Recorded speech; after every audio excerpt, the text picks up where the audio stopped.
The villain is me, the bad guy. That's me. For you, you can say the villain is you. Once you accept that, you become more free, you become more at ease. Anxieties don't come to you as much as they used to. Because all those anxieties, all those insecurities, they are based off other people's opinion. When you accept that their opinion doesn't matter, and that only your opinion of how you feel about yourself matters, then you become the bad guy. And you should be happy about that. Because why should you care about others' opinions? If you're being a good person, then that's all that matters. You know you're doing your best. You know you're trying to be the best person you can be. So in the end, why does it matter what someone else's opinion is? Now, of course, if you're going out doing people wrong and things of that nature, yes, you're a villain, but not in the sense that I'm speaking. Because in the end, you shouldn't want to hurt people. You shouldn't want to go out and be a bad person and do harm to others. You should want to do good. What I'm speaking of is you're living your life, being yourself, and people have negative opinions about you without even knowing you, based off of whatever perception they may have or based off of whatever they've been told. And then once they have that idea in their head, when they meet you or when they just see you, it doesn't matter what you do. It's always under a microscope because in their mind, you're the bad guy. For me, I can say it took years. It did take years. But once I got to the point, I stopped fighting it. I stopped caring. Why the fuck does someone else's opinion matter about me? I know what I'm doing. I know whether I'm being a good person or not. So whatever you think doesn't really matter, does it? I myself hold myself accountable. I myself make sure I'm doing the right thing. So if you have a negative feeling about me, I don't care. Strictly based off the fact that I know I'm not doing anything negative, which means just based off of whatever insecurity you have. It doesn't matter what people think. It doesn't matter how they feel. It matters about what you think and how you feel. And if you feel you're doing the right thing, then that's all that matters. I've learned to become the villain and accept that role. I thrive in that role because I'm not gonna say I'm just like unique, but I'm one of the people who can become cold comfortably. No issues with it at all. I can just become cold, borderline heartless in a way. With that being said, I'll always have a heart. I always do the right thing. But if involves someone's opinion of me, I can become heartless, not care. You don't care about me when you're doing whatever you're doing to me, or when you're spreading negativity about me. So why should I care about your opinion or what you got going on? Why should I care? Now, of course, if something bad happens to you, I'll be like, oh, that's unfortunate. I feel bad for him. But it will leave at that, and that's it. I'll move on. Because in the end, you don't care about me and all the harm you're doing to me. So why should I care? I'm not. I'm gonna focus on myself and make sure I'm doing what I'm supposed to do. Now, this could be seen as I wouldn't even say controversial because I'm not even large like that. Like, nobody know me, but I would say it could be seen in a negative light when people hear this. But also it goes back to it. I don't care because it's true. It's honest. One thing I don't mind is people telling me the truth and being real. You telling the truth and you being real, even if I don't like it, I still accept it because you're being honest. And I'll take that over someone lying to me any day. Everywhere I've gone, I've basically managed to bring out reactions from people. The amazing part is I'm very well, I was gonna say unassuming, but that's obviously not true.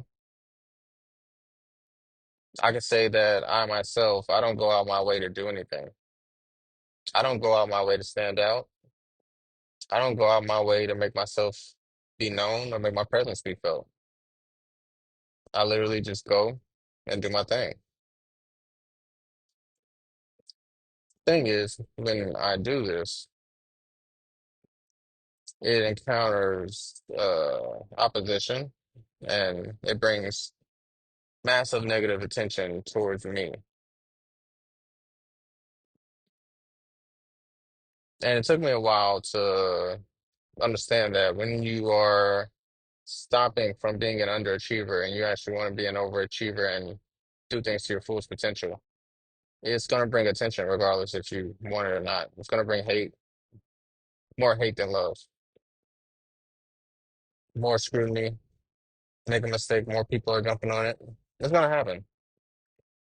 But that's because you don't want to be average. You want to be great. So people are going to jump on it. Now, it took me years to finally get used to it to the point where I'm like, you know, this is happening, but this comes with the territory. And the best thing about it is you can be uncomfortable in a situation or you can be uncomfortable with certain things that happen based off of your actions. But the more often it happens, the more comfortable you get, unless you're fighting it. If you're not comfortable, it's because you're fighting it and you don't want to be comfortable because mentally you're not allowing yourself to. But for me, once this happened more than a few times, I've come to accept, okay, so this is what I should expect. I should expect hate. I should expect scrutiny. I should expect backbiting. I should expect people trying to set me up. It should be expected because you're trying to do great things. And naturally, I feel now it's human instinct that people who feel like they can't compete and feel like they can't amount to whatever you're doing based off of effort and pure will, they're going to take the shortcuts. And the shortcuts are to make you look bad and to try to set you up so you can make a mistake. Plain and simple. So you should expect those things if you're trying to be great. You shouldn't let it stop you. You should just keep pushing. Because in the end, they can't stop what's for you. They can do their best. They can try their hardest. But if you have something in your sights and you're working towards it, it's going to happen and you're going to get it, even with their opposition. But they can't stop it. All they can try to do is prevent it. They can try. They can try to put obstacles in the road. But those obstacles, they don't mean nothing. They don't really do anything. You're well versed in whatever you're doing. So whatever obstacle they put in your way, you can handle it. In the end, it all boils down to accepting who you are not becoming, but what people put on you. There's freedom in that because you're no longer trying to uphold an image. You're just being yourself. And whatever image they put on you, you proudly wear it because every day you prove it wrong. He's this way. He's that kind of way. He's that type of guy. Okay. Constantly they try to prove that you're that type of person and they fail every time, constantly. They consistently fail. And what do? You just keep succeeding. You keep rising above it. People who waste their time trying to see the faults in others and forcing them to slip up, They're not putting enough time in themselves and putting in the work to get better at whatever they're doing, and they're complacent. So in the end, they're only hurting themselves. And they may think that they're hurting you. They may think that they're hurting your psyche, whether it's just in general making a mistake or mentally trying to get you out of your game. But what people tend to forget is when you constantly do these things to people, it can go one of two ways. Yes, you can break their psyche and possibly get them to break down and make them want to give up. That can happen. It's a thing. It's very possible. But there's also the aspect of they're constantly seeing this and they're constantly going through it. And now it's like anybody else that has trauma, they've hardened.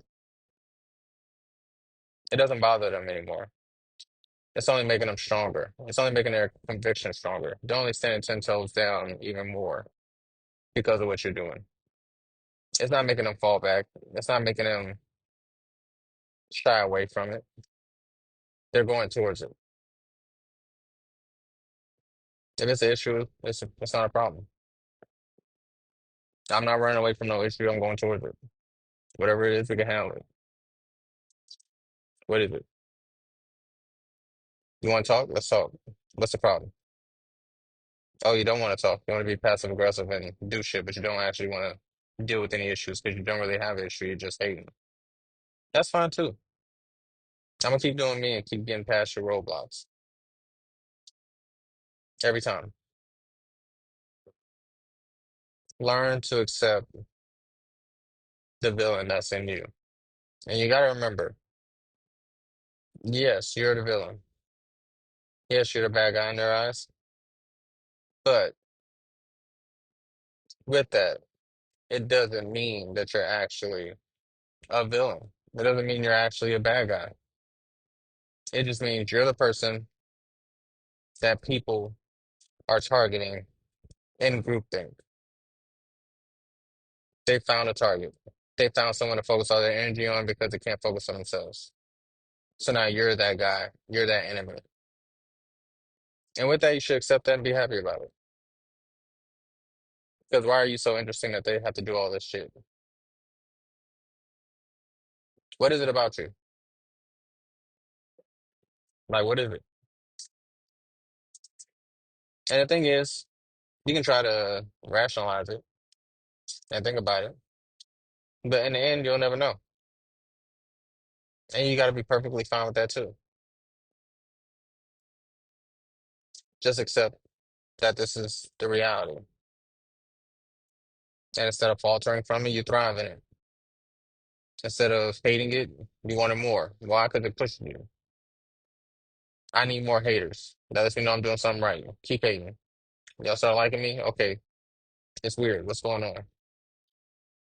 Now, of course, if people start switching their tone, it doesn't mean that you continue on and treat them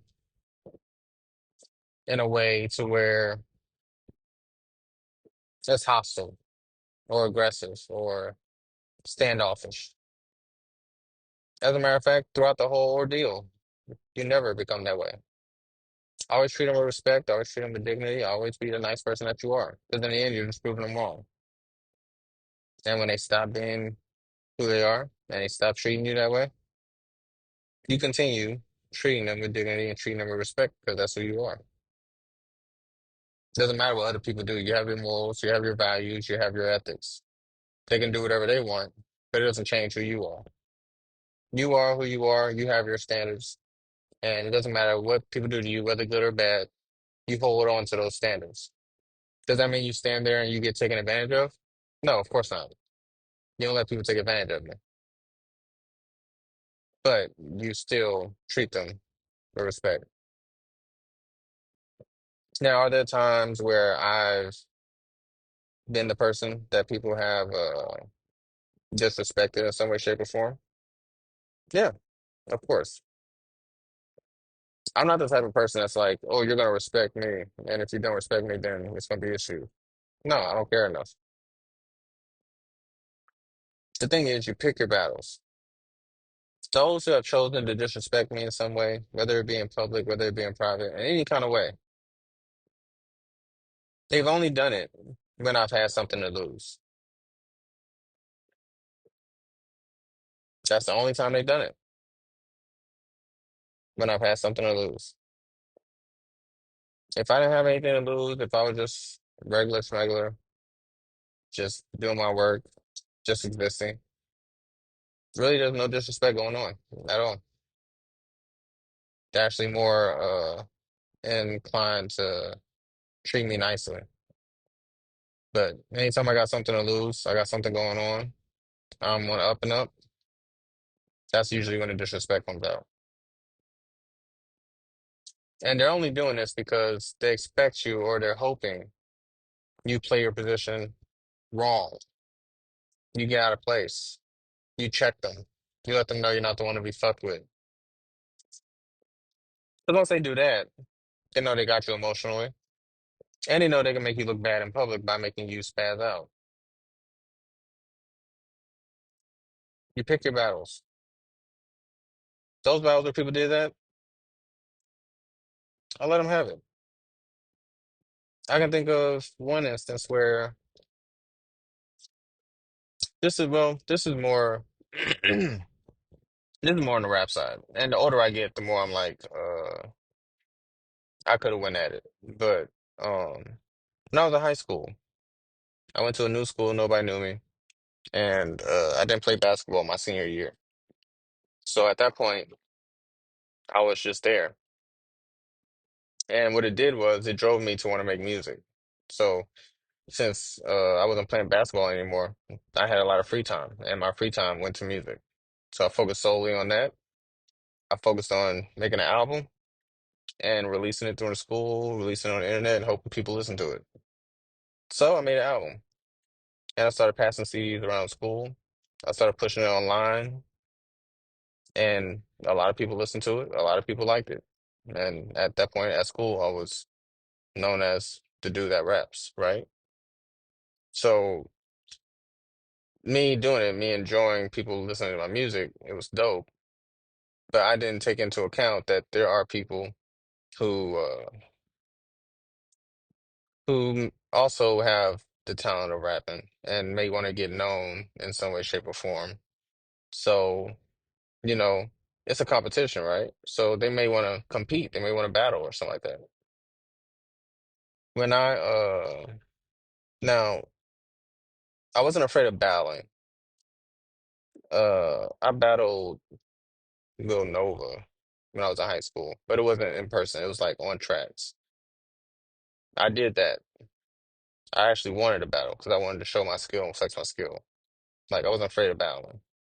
Freestyling, I've always been able to freestyle, but I wouldn't say I was as crisp as I am now in regards to freestyling. I'm a lot more seasoned now than I was back then. I could freestyle back then, but I wouldn't say I'm on the level that I am now with it, right? So I'm at lunch and people know that I make music. People know that I rap. They know all this. And basically this guy was sitting at the lunch table and he was like, I want to battle you. And I'm like, what? And he's like, I want to battle you. And I was like, uh, I'm not battling, bro. And he was like, no, no, I want to battle. Come on, let's battle. So then I'm like, yeah, I'm not doing that. And then he proceeded to start freestyling and trying to battle me in the middle of the lunch, in the middle of the lunch room. So I was sitting there and I was like, oh, this dude really like trying to battle me, like for real, for real. And he was rapping. He didn't really say anything too amazing. He didn't say anything crazy. And then I still remember he said something to the extent of, "Give my God parachute panties."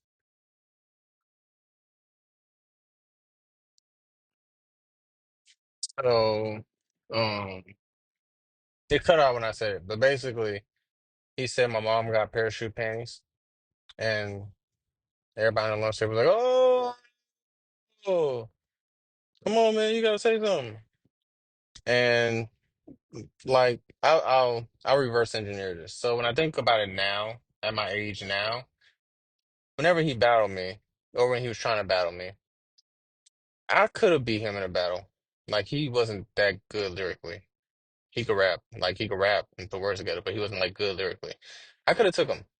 And honestly, if I wanted to raise my stature more, battling him and beating him it would have made me look better. It wouldn't have proved anything. Like it wouldn't have proved like, oh yeah, he's the guy. It just would have been like, oh, like he beat this guy. Um, so I feel like I should have did it. When I think about it in hindsight, just because I would have bowed him, I would have won, and would have been like, oh yeah, he's that guy. But it wouldn't have proved anything else because people have heard my music, they've heard my beats, they've heard me rap in general. I was a lyrical dude. I didn't just like rap. I had metaphors and similes, so it would be expected, right? So when I think about it, my mindset at that point in time when it was happening, the way I was thinking about it was, I could freestyle and possibly beat him, but I'm not too confident in my ability to be able to be him just because I know I can freestyle, but I don't know if I'm as polished.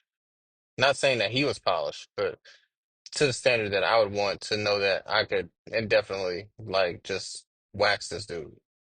So I was thinking about that in that split second, and then also I was thinking, I got shit to lose. Like I came out with a album. People know I rap. If I lose this battle, that kills any credibility I have at school of me being not just a rapper, but a good rapper and the best rapper at school. Plain and simple. So when I thought about that too, I was like, I have nothing to gain from battling this guy at all. Even if I win, like there's nothing really to gain. It's going to be expected. So I let him say what he said, and everybody go, oh, and that was it. I didn't respond. I let him have it. And in the end, he didn't get any credit from it. At that point in time, people were like, oh, that's cool. But even after that, nothing came from it for him. He didn't get any notoriety. He didn't come out with any music. Um, Even after that, when people were outside just freestyling, I was one of the people that was freestyling outside. He wasn't freestyling outside. I was. So it didn't hurt me. It didn't really hurt him either, but it didn't help him any. So now when I think about it, I probably did make the right decision. But even then, the competitor in me now is like, I should have just went forward and just, you know, shown that I was better. But with that being said, the whole point of that was I had something to lose. I had stature, I had respect, I had all that to lose if I was to engage in that battle. If I lost, of course, if I won, I would not gain anything. People are already listening to my music. People already know I rap. So he did that knowing I got stature. Now, of course, at that point in time, I did music and stuff like that, but I didn't realize the extent of my reach when I made my music and people actually knew I rapped. Like I didn't realize that people really held me to a standard and saw me a certain way from me rapping. I didn't know that. I didn't, in my mind, I didn't really work that out, to be honest. I was just making music because I love making music and I was just hoping people feel it. But I didn't know that I actually gained more respect and stature from it. So when it happened, I was just like, oh, this is random. But in reality, it wasn't random. It happened because he saw an opportunity and he knew that I had stature that I didn't know I had. And then, yeah, people will do things just because they want you, they want to gain something from you losing. Whether it be you not, whether it be you getting that promotion that they want, or whether it be just they're cool coasting and they don't like you doing too much because it makes them look like they don't do as much. So they want you to cool off a little bit. Whatever it is, it'll happen. In the end, stay in your villain era. Do what you have to. Don't care about other people's opinions, and just do you.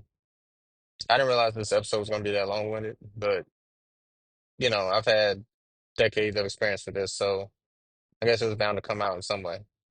Um, I'm just Gaston, and this is Hard Reset.